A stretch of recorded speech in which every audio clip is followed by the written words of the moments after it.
مجانين الأهلي، ألف مبروك ألف مبروك.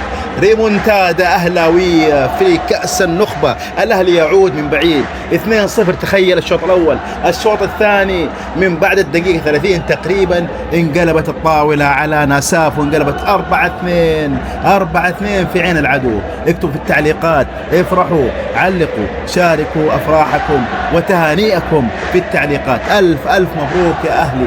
بداية كانت متعثرة نوعا ما، الكل شك في الأهلي، الكل تخبط، هناك تعليقات سلبية، هناك انتقادات، لكن الداهية الساحر الألماني ياسلا قام بالمطلوب.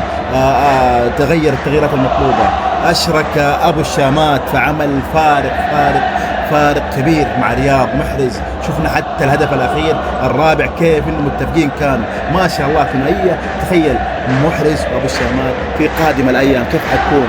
أتنقانا نزل برضه يعني وتقريبا بدأ يثبت نفسه. هناك الجوهرة البرازيلية، لا تلوموني فيه، إنه إنزو صراحة يعني هو مفتاح هذه المباراة، هو من عرج هذه المباراة. استغل الهدية من ناساف وأحرزها بدون أي تردد وعاد بالثاني. إنزو يا إنزو جوهرة لا يمكن التخلي عنها.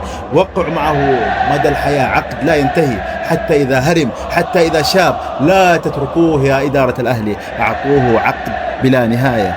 مبروك مبروك يا أهلاوية، وشاركونا فرحتكم في التعليقات. وش رأيكم في المباراة هذه؟ وش السلبيات اللي تشوفوها طبعا في هذه المباراة؟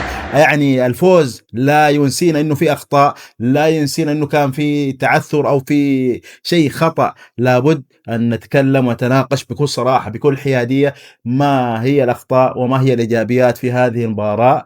ونقول لكم مع السلامة ومن فرح لفرح، ونشوفكم مباراة الأهلي والهلال أو الهلال والأهلي.